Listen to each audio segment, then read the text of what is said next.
Welcome dear students. Today we are going to learn a new topic, interaction between living and non-living components. What is a food chain? Food chain is the interaction between organisms of different populations in an ecosystem. Here you can see a food chain. So what are the things present in this food chain? There you can see that producers and consumers. Here, this green grass, they are the producers. They use the sunlight, water and minerals and produces food. This food is eaten by this grasshopper. This grasshopper is the primary consumer. This grasshopper eaten by a frog. Frog is the secondary consumer. This frog eaten by a snake. Snake is the tertiary consumer. This tertiary consumer eaten by a final consumer. Here hawk is an example of a final consumer. After the death of this hawk, decomposes, break down energy and releases to the atmosphere. That's why it is called a food chain. It is the interaction between organisms of different populations. That means this grass is a plant and then grasshopper. They are herbivores. Then come to this frog. They are carnivores, and the snake also carnivores. This final consumer hawk also an example of a carnivore. Then decomposers, microorganisms like bacteria, fungi, they are examples of decomposers. What are the features of food chain? Every food chain begins with the green plants are called producers. Animals are called consumers because they consume the food produced by green plants. Animals that eat plants are called primary consumers and are herbivores. Animals that eat herbivores are called secondary consumers and are carnivores. That means that herbivores eaten by that whatever animals, they are called by a name carnivores. A food chain may even include tertiary consumers. What is a food web? The network of several interconnected food chains is called a food web. Here you can see that green plants, a corn, a flowering plant, lavenders and mangoes. These primary things, that means these producers eaten by this grasshopper, butterfly, fruit fly.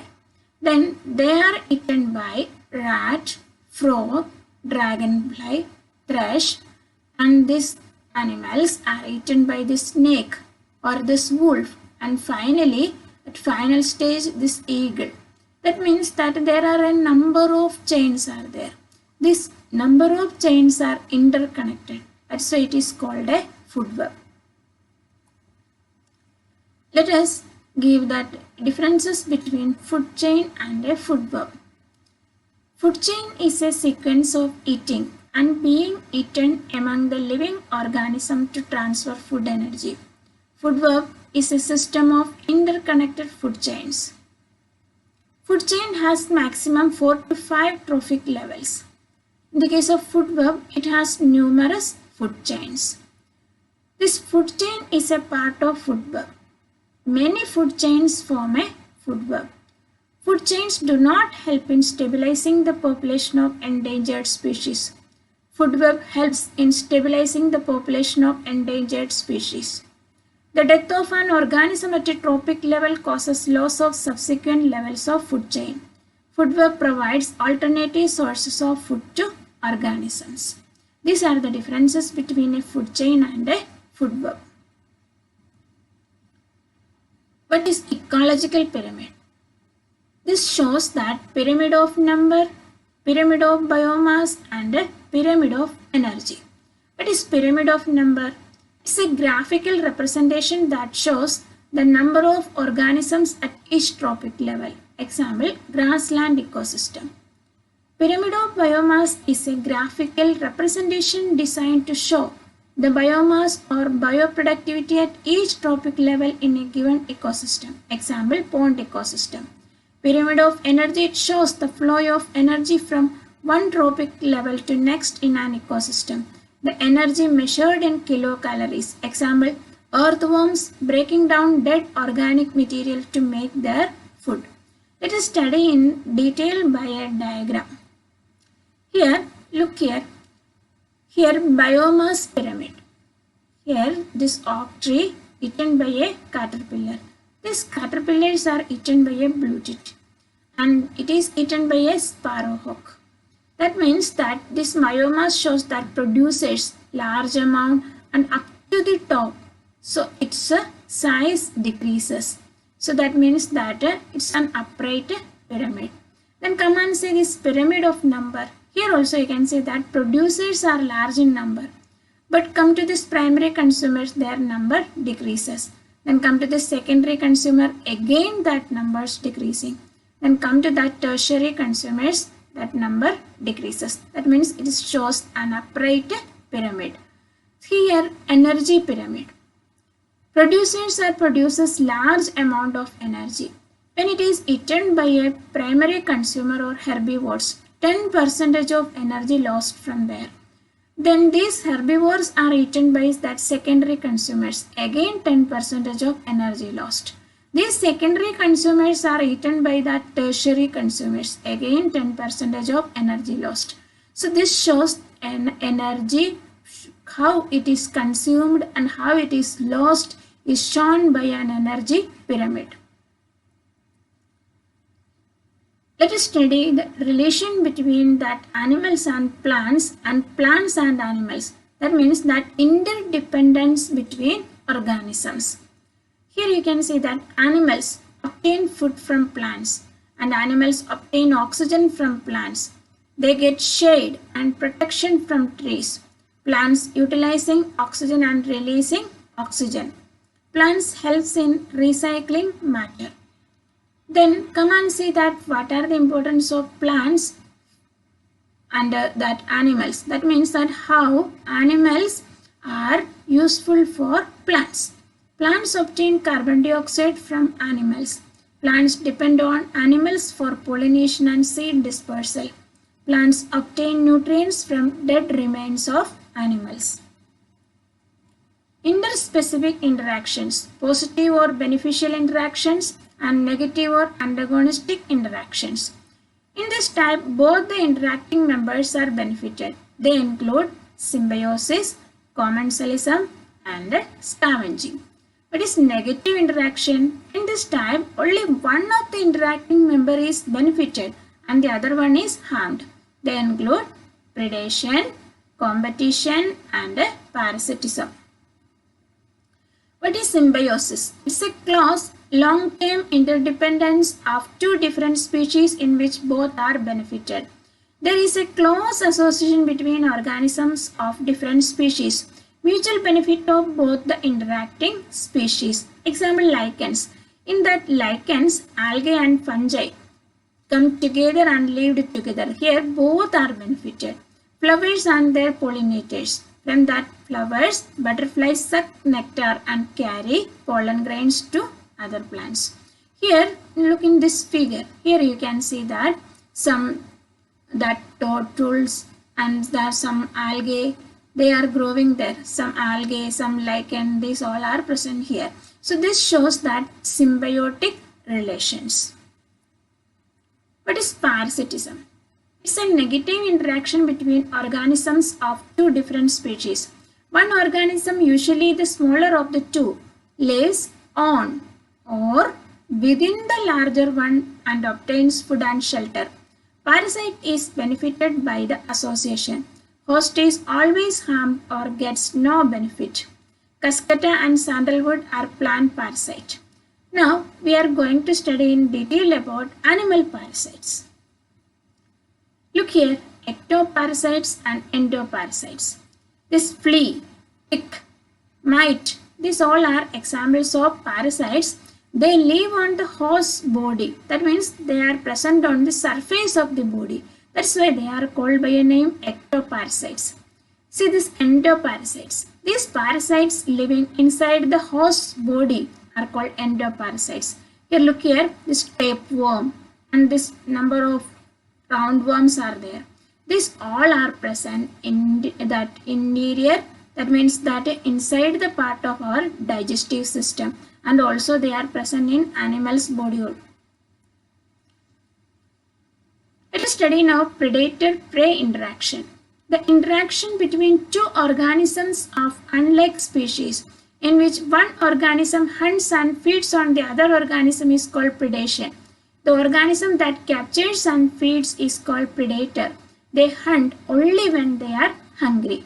The weaker one eaten is called prey. Example, snake eats a rat. Here, snake is the predator and rat is the prey.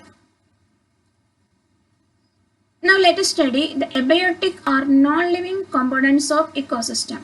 Plants and animals grow and carry out their different activities is a result of interaction with several abiotic factors of environment.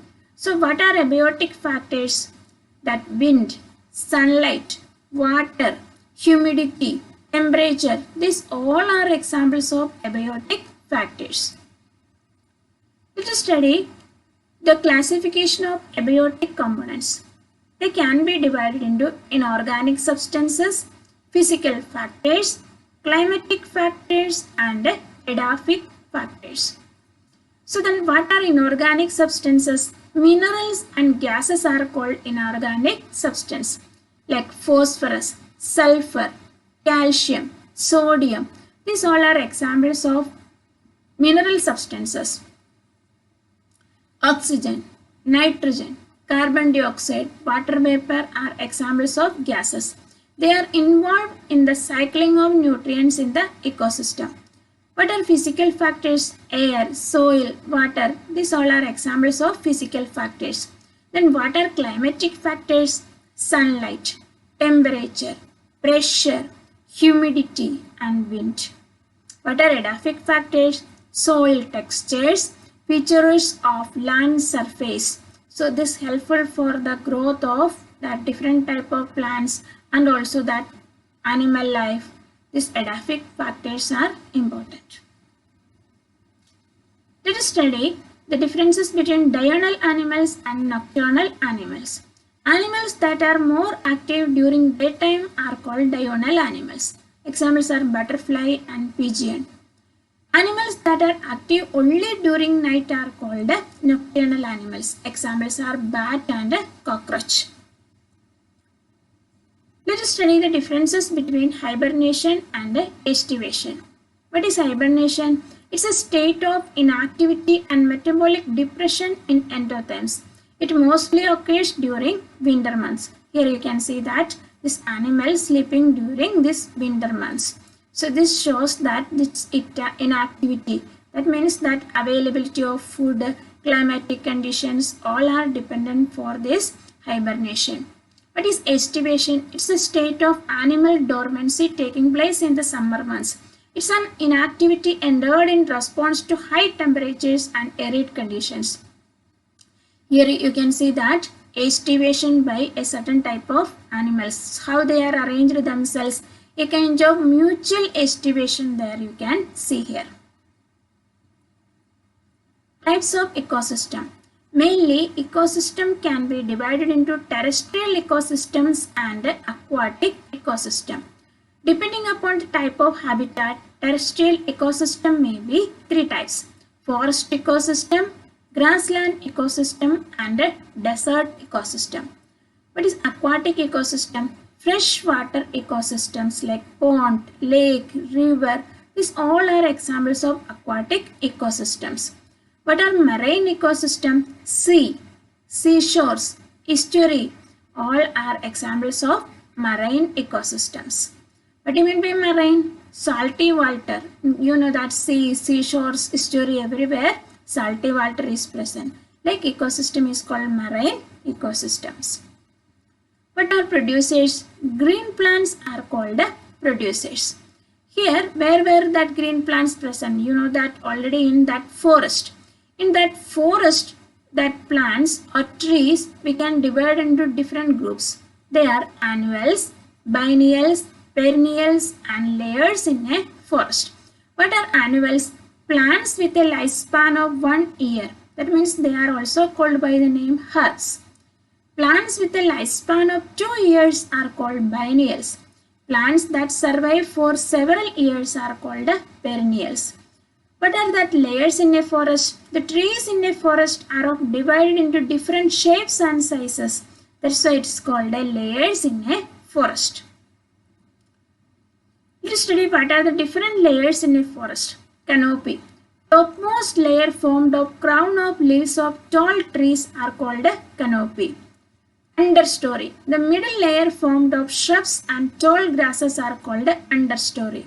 What is forest floor? The ground surface of forest covered with fallen leaves, twigs, small herbs and some non-green plants. It is called a forest floor. Consumers. Animals and non-green plants are called consumers. They are herbivores, carnivores, omnivores and scavengers. What are decomposers? Fungi and bacteria decompose and destroy the dead nutrients remains of plants and animals. They return nutrients to the soil and help in the formation of humus, which is the top layer of the soil. Let us conclude today's portion. Producers, consumers and decomposers show feeding interaction in the form of food chain or food web. Food chains show unidirectional flow of energy through different trophic levels. In an ecosystem, there is interdependence or interaction between animals and animals, plants and plants, and between animals and plants. The associations or interactions between living components can be symbiosis, commensalism, scavenging, predation, competition, and parasitism. Abiotic components include air, water, soil, temperature, humidity, and wind. Thank you.